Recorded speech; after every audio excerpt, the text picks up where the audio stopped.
하겠습니다. 이런 제목을 갖고 말씀 잠시 묵상하겠습니다. 여러분 눈 뜨고 나오셨는데 은혜 받고 돌아가시기를 소망합니다. 우리 지난주에 아브라함의 늙은 종 엘리에셀로 추측된다고 했습니다. 엘리에셀이 그 먼 길 바단 아람까지 가서 리브가를 만나는 장면을 함께 나누었습니다. 오늘 본문은 지난주에 우리가 나누었던 본문을 리바이벌합니다.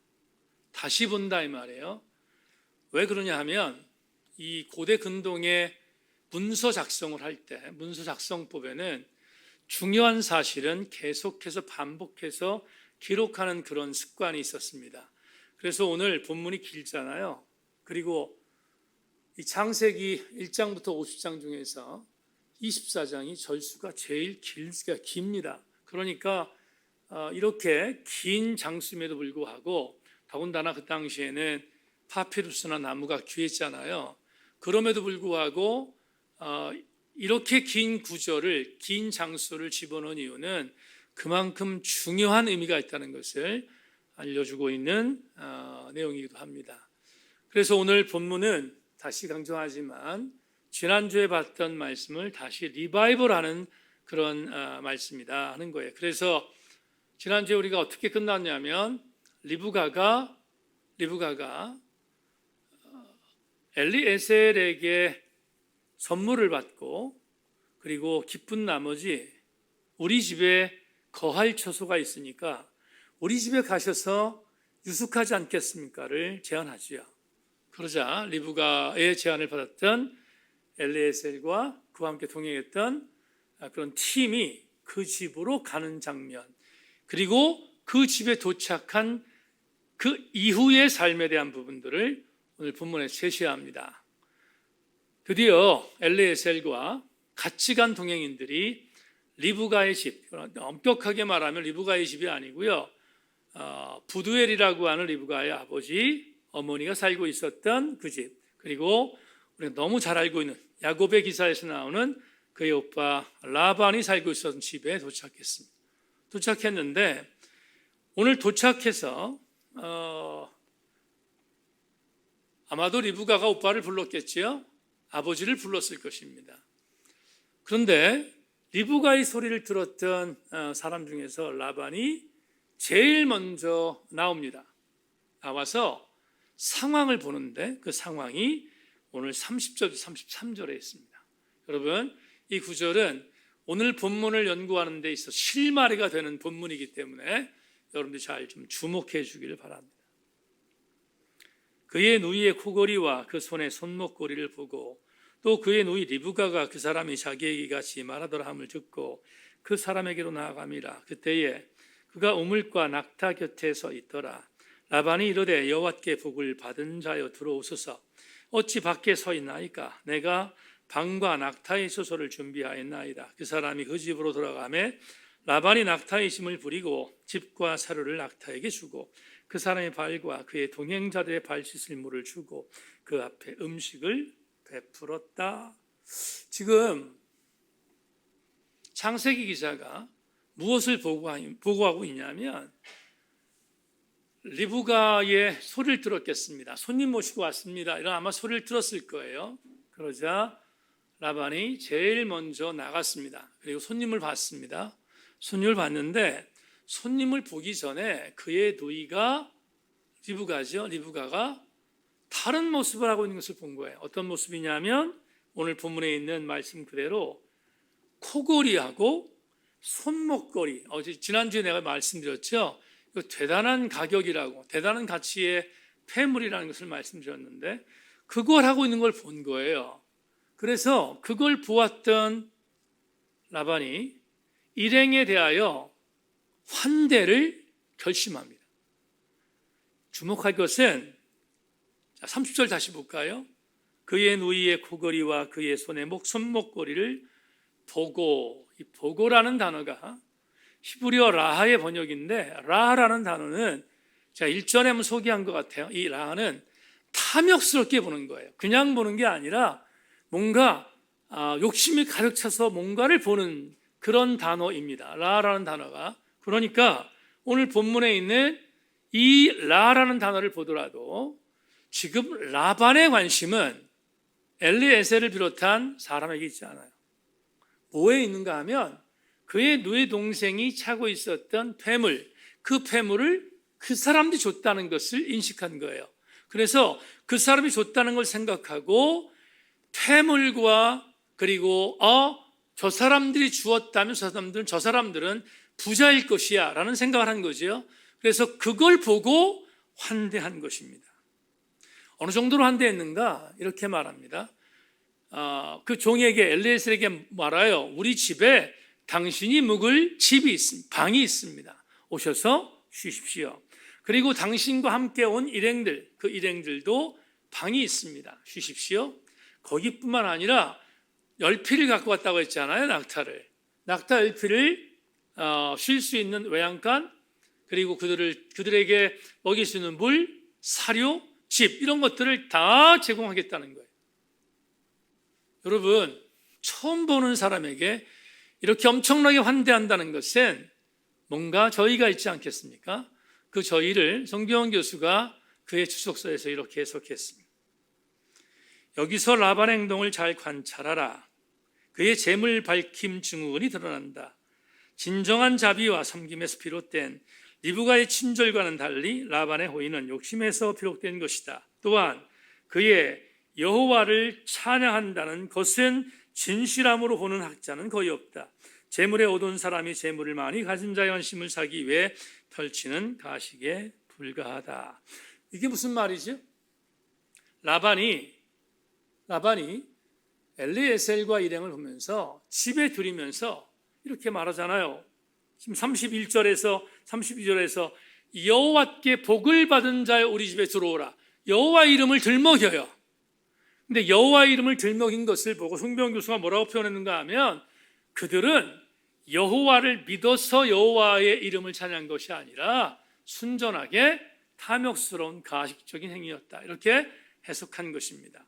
다시 말하면 라반은 불온한 목적을 갖고 불순한 의도 때문에 그들을 집으로 들였다. 이렇게 해석하는 것이 옳다는 거예요. 어쨌든 사정이 어떻든 간에 엘리에셀이 드디어 리브가의 식구들을 만났습니다.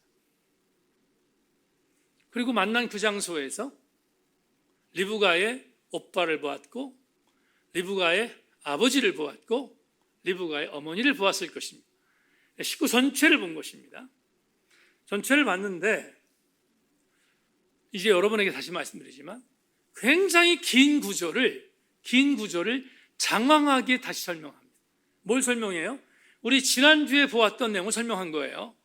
내가 가나안에 있는 세겜에서 여기까지 왔습니다. 나의 주인은 아브라함인데 아브라함의 고향이 여기입니다.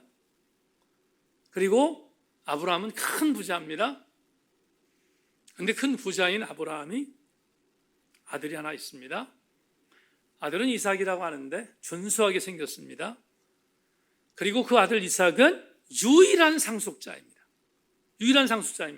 다시 말하면 내 주인 아브라함이 죽으면 모든 그 재산이 이 아들에게 갈 것입니다. 지금 이런 걸 얘기해요. 그런데 어느 날 갑자기 내 주인이 나를 불러서 내 고향 갈대아 우르 쪽에 있는 그곳에 가서 처자를 구해 갖고 와라. 이렇게 명령했습니다. 그래서 저는 주인의 명령을 따라서 여기까지 왔습니다. 그런데 주인이 저를 보내면서 뭔가를 제시했습니다. 하나님께서 너보다 앞서 가셔서 네가 찾아올 며느리감, 처자지요? 처자를 만나게 해줄 것이다. 그래서 저는 하나님께 기도했습니다. 하나님, 제가 밧다람에 도착하면 저를 첫 번째 환대하는 여자가 하나님께서 작정해 준 여자인 줄로 믿고 그렇게 기다리겠습니다.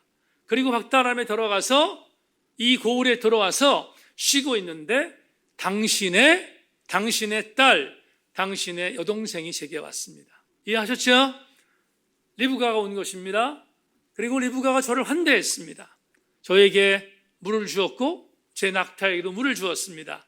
그래서 저는 하나님께서 이 여인이, 이 소녀가 주인의 며느리감으로 하나님이 예정하신 것을 믿고 저는 이 리브가라는 이 소녀에게 금거리와 그리고 손목거리를 주었습니다. 그런데 지금 당신의 딸과 당신의 여동생이 저를 당신의 집으로 초청했습니다.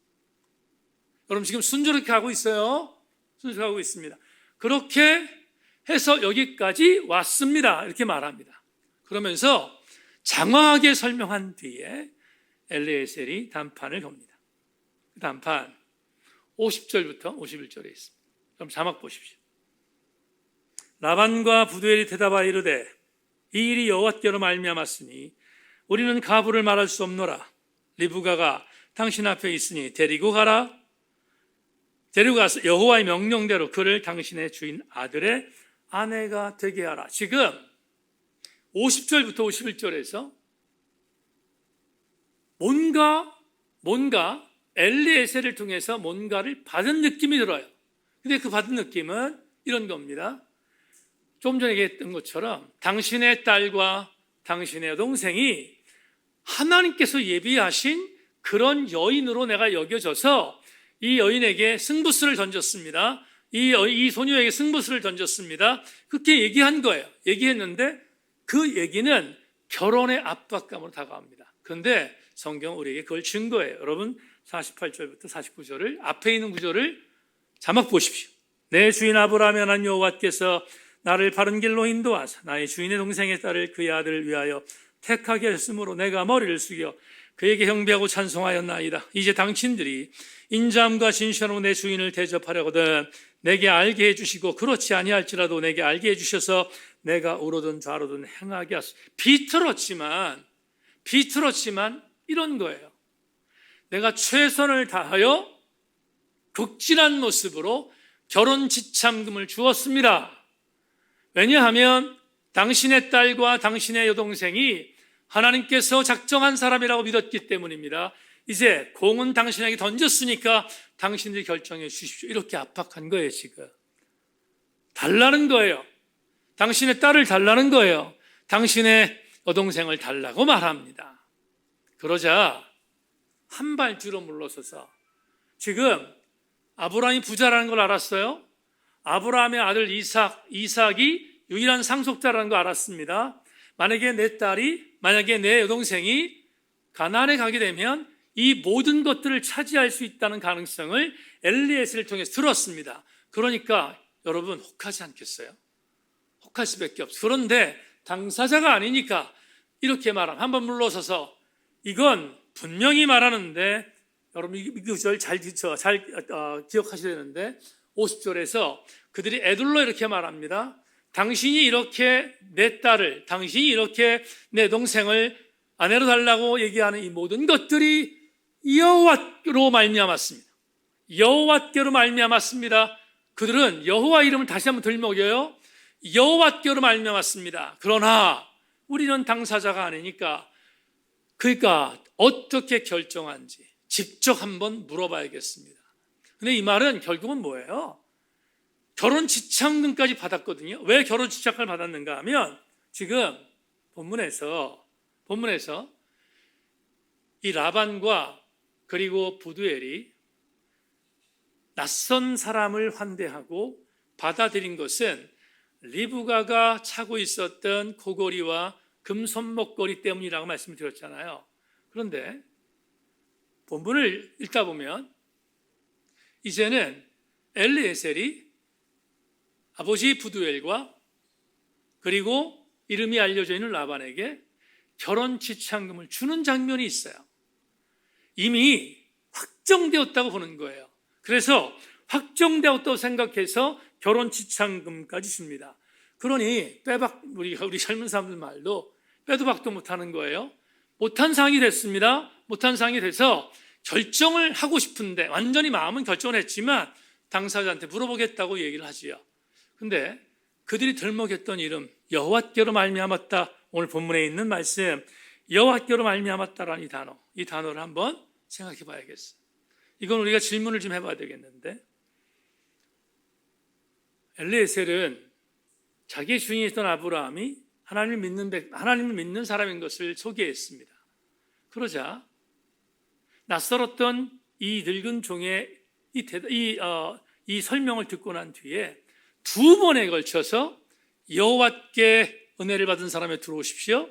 오늘 본문에 또 말합니다. 여호와께로 말미암아 이 일이 계획되었다. 여호와라는 이름을 2번이나 쓰고 있는데, 그렇다면 한번 질문해 볼 게 뭐냐? 정말 라반은 하나님을 믿었기 때문에 그랬을까? 라반은 하나님을 믿었던 사람이었기 때문에 그렇게 확신에 차게 하나님께로 말미암았다고 말했을까? 질문한다면 대답은 노예요. 그렇지 않습니다. 왜 그렇지 않은지를 여러분에게 증명하고 그 다음 마지막 부분으로 소화하겠습니다. 여러분, 우리는 나중에 창세기 29장부터 31장을 공부하게 될 거잖아요. 오늘 24장이니까. 29장부터 31장을 가면 야곱이 라반의 집으로 피신해서 20년 동안 산 것이 나오잖아요. 우리가 아는 것이, 우리 이미 알고 있는 건데 20년 동안 거의 노예 수준으로 살았어요.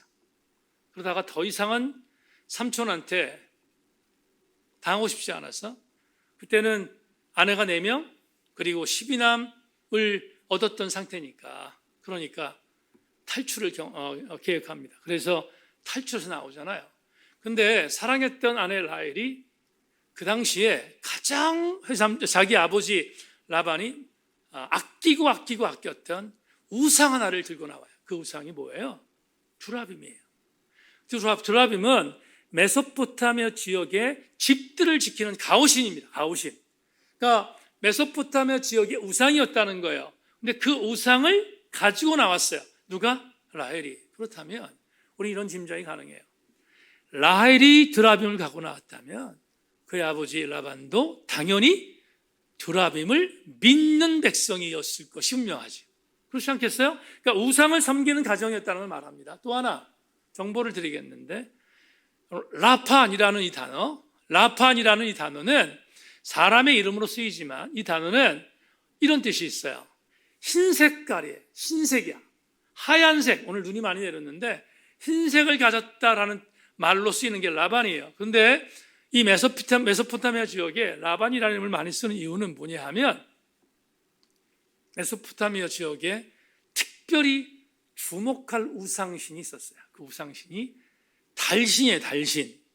근데 이 달은 하얀 달로 해석이 됩니다. 메소포타미아 지역의 달은 하얀 것으로 표시돼요. 그래서 하얀 것을 믿는 백성들이 많다라는 뜻으로 이 지역에 이 사람뿐만 아니라 상당히 많은 사람들이 라반이라는 단어를 썼다는 거예요. 그렇다면 우리는 이런 결론에 도달해요.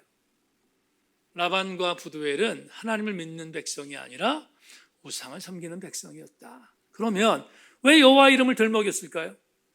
이유가 뭘까요? 왜 본문에서 여호와 이름을 들먹였을까? 간단합니다. 자기의 딸과 자기의 여동생이 밖에서부터 굴러온 횡재를 놓칠 것을 염려하여 엘리에셀에게 극진한 호의와 극진한 대를 통하여서 자기의 딸이, 자기의 동생이 그들과 함께 되기를 원하는 마음이 있었기 때문에, 다시 말하면 제가 좋게 표현했죠. 나쁘게 표현하면 뭐예요?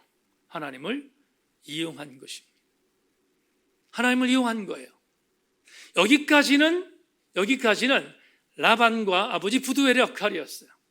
이제 마지막 하나가 남았습니다. 뭡니까? 당사자에게 물어봐야 돼요.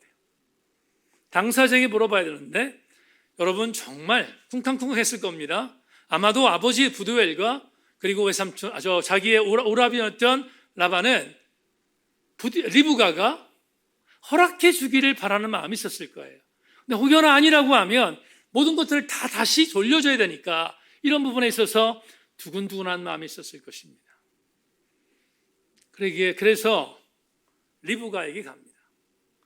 엘리에셀이 묻습니다. 내가 이 여인을 봐야 되겠습니다. 그러니까 접견하겠다는 거예요. 그래서 삼촌이란 아버지와 그리고 오라버니가 있는 장소에서 엘리에셀과 리브가가 다시 만났습니다. 여러분 장면을 그리세요. 다시 만났습니다. 만난 뒤에 외삼촌 라반이 물어요. 뭐라고? 너 이 사람들과 함께 가나안으로 가겠는가를 묻습니다. 이 사람들과 함께 가나안으로 가겠는가를 물어요. 그런데 바로 그 직전에 한 가지 우리 주목할 게 있습니다. 엘리에셀과 라반과 서로 정서적으로 이미 타협한 게 있어요.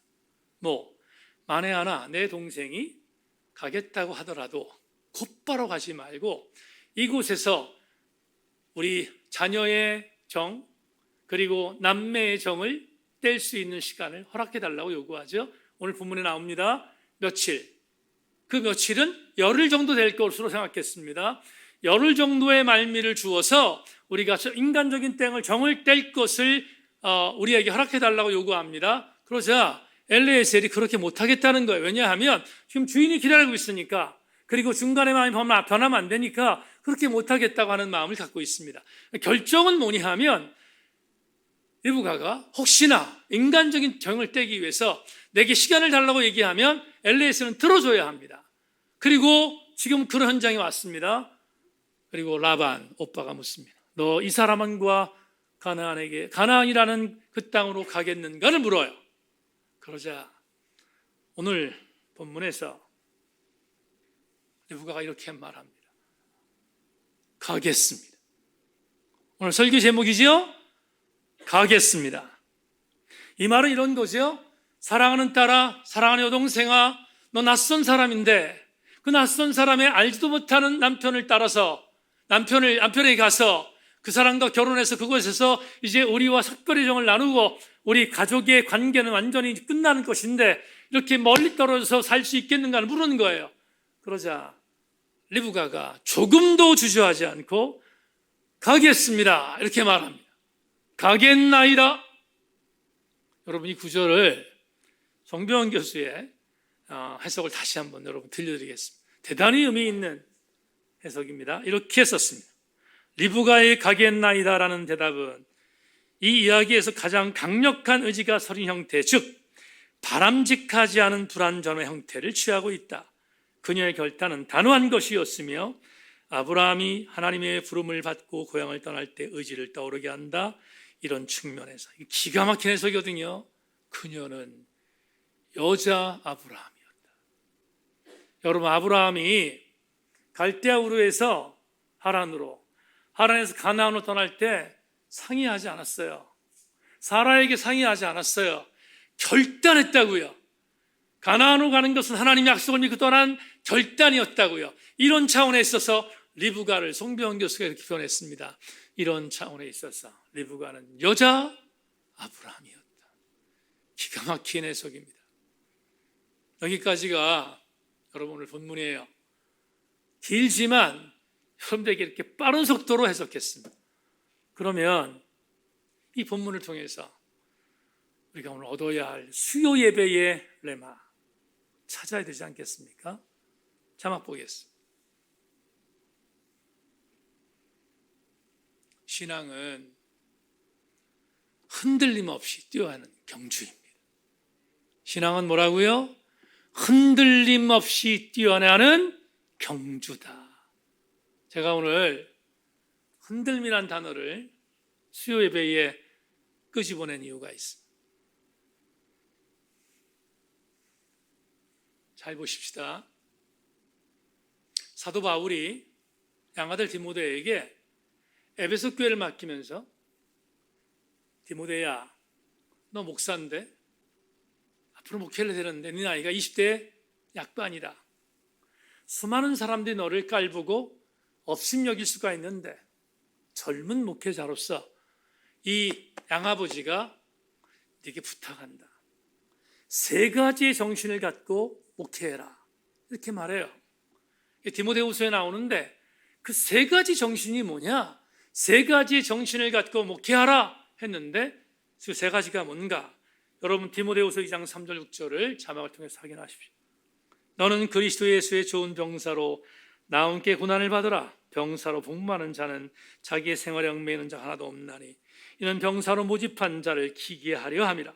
경기하는 자가 법대로 경기하지 아니하면 승자에 관을 얻지 못할 것이, 수고하는 농부가 곡식을 먼저 받는 것이 마땅하니라. 세 가지의 인물을 등장시켜요. 첫째, 싸움하는 군사.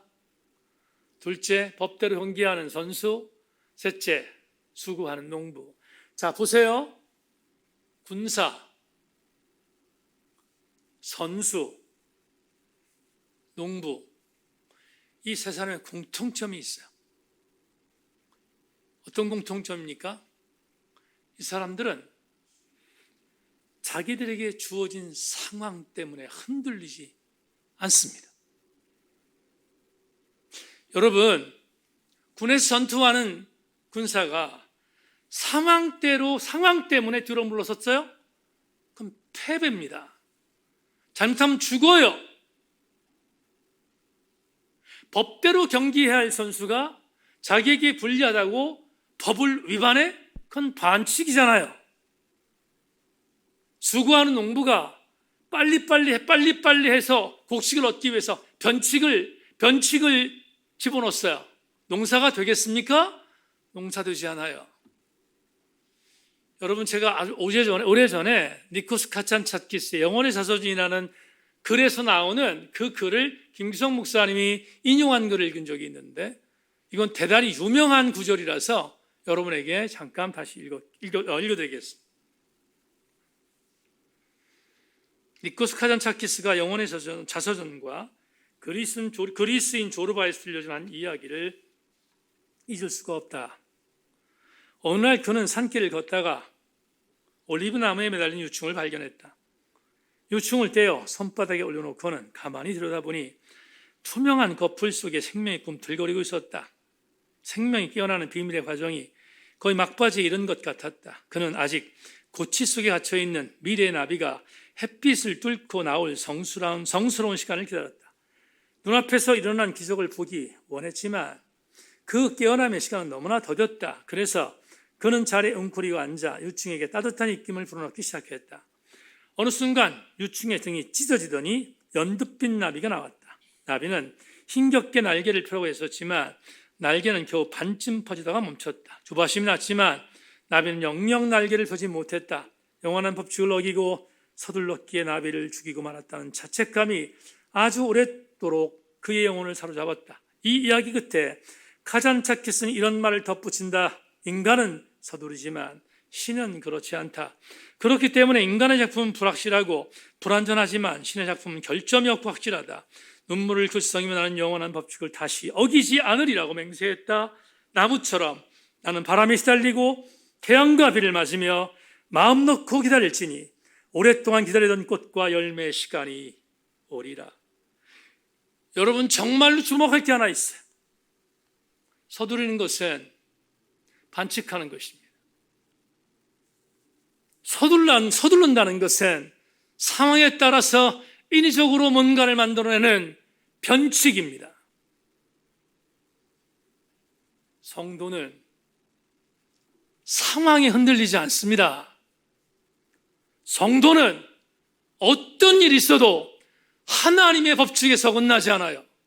그게 성도인 거예요. 오늘 리브가가 오빠가 너 이 사람과 함께 가겠는가를 물었을 때 낯선 땅에 얼굴 모르는 앞으로 남편 된 그 사람의 그 상황, 그리고 시아버지가 있다고 하는데 시아버지는 분명히 여러분 인척지간이에요. 왜냐하면 부두엘은 아브라함이 큰아버지였기 때문에 인척지간이었다고요. 그렇다면 인척지간이라는 것을 알지만 한 번도 보지 못했던 큰아버지, 한 번도 보지 못했던 이삭을 믿고 그 먼 길로 떠난다는 사실은 상황적으로 볼 때 대단히 위험스러운 일이 아닐 수 없어요. 그런데 리브가는 주저하지 않았습니다. 리브가는 좌절하지 않았습니다. 오늘 본문에 있는 말씀 그대로 리브가는 상황에 흔들리지 않았습니다. 상황이 흔들리지 않았다는 사실은 무엇을 의미하는가? 그녀는 상황이 아니라 아브라함과 엘리에셀이 증언하고 있는 하나님을 믿었다는 증거가 아니겠습니까? 아버지와 달리, 오빠와 달리 엘리에셀이 말했으며 자기가 앞으로 선택해야 할 하나님을 믿겠다는 의지가 이 상황을 통하여서 흔들리지 아니하는 리브가를 통하여 보여주는 영적인 교훈이 아닐 수 없습니다. 우리 주변에도 상황 때문에 흔들리는 일들이 얼마나 많은지 모릅니다. 여러분, 제가 오늘 수요 예배를 인도하면서 엄청난 눈이 내렸습니다. 날씨도 춥습니다. 팬데믹 3년차 이미 비대면 예배에 익숙해져 있습니다. 지금 유튜브로 예배를 드린 치들도 있을 것입니다. 그들이, 여러분, 제가 친구 목사들과 함께 이야기를 할 때 친구 목사들이 제게 가장 고통스럽게 얘기했던 공통분모가 있습니다. 우리에게도 똑같습니다. 청주에 있는 친구 목사는 지난번에 말씀을 드렸지만 엄청나게 많이 젊은 신자들이 빠져나갔습니다. 그런데 그들이 빠져나간 자체에 대한 부분들을 놓고 목사는 좌절해요. 힘들어요. 왜냐하면 무슨 말을 해도 듣지 않습니다. 정말로 아이러니한 것은 뭐냐 하면 목사는 놀지 않았는데, 최선을 다했는데 그들이 이제는 흔들리지 않는 모습으로 목회자의 말을 순종하지 않는다는 이야기를 들었습니다. 우리 교회도 도진개진입니다. 여러분, 그렇다고 담임 목사가 물러서야 되는가? 그럴 수 없습니다. 그러면 도대체 목회를 왜 해야 하는 것입니까? 지난 3년 동안 상황 때문에 많이 신차회가 됐습니다. 물러설 수 있는 자리는 이제 없습니다. 상황에 진다면, 상황 때문에 흔들린다면 그건 하나님 문제가 아니라 본인 문제입니다. 상황을 이기는 것은 다른 걸로 이기지 못해요. 믿음으로 이기지. 믿음이 이기는 것입니다. 리브가는 엘리에셀이 믿었던 하나님을 바라봤고 그가 앞으로 선택할 남편과 더불어 바라볼 하나님을 의지했기에 그 먼 길 가나안을 향하여 조금도 주저하지 않고 가겠다고 고백한 것입니다. 사랑하는 교우들이여, 흔들립니까? 아니, 흔들리고 있는 사람들 지천에 깔려 있습니다. 그런데 그들은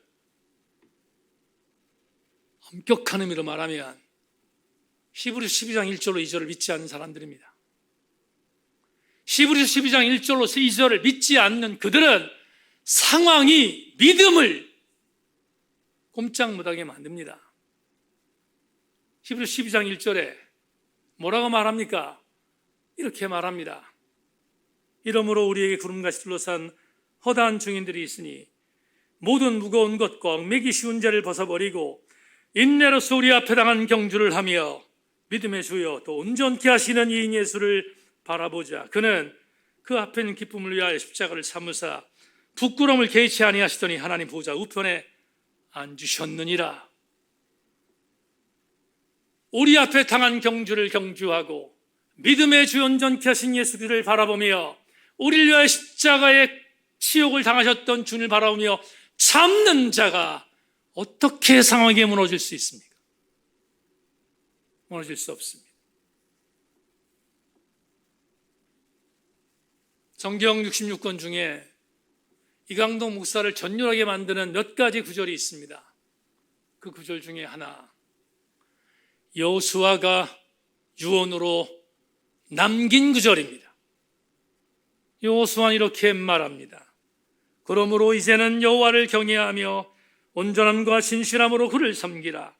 너희 조상들이 강적족과 애굽에 섬기던 신들을 치워버리고 여호와만 섬기라. 만일 여호와를 섬기는 것이 너희에게 좋지 않게 보이거든 너희 조상들이 강처 쪽에 섬기는 신들이든지 또는 너희가 거주하는 땅이나 아무리 족속의 신들이든지 너희가 섬길 자를 오늘 택하라. 여호수아가 말합니다. 오직 나와 내 집은 여호와를 섬기겠노라 라고 말합니다. 수예배 나오신, 대면 예배 나오신 교우들이요, 상황을 뚫고 나오셨습니다. 축복하고 격려하고 박수 쳐줍니다. 오늘 상황에 무너지는 비겁한 자들 두지 말고 신앙인은 믿음의 경주를 뛰는 아름다운 성도인 것을 기억하고 이 아름다운 경주에서 이탈하지 않는 우리 교회 교우들 되기를 주의 이름으로 소망합니다.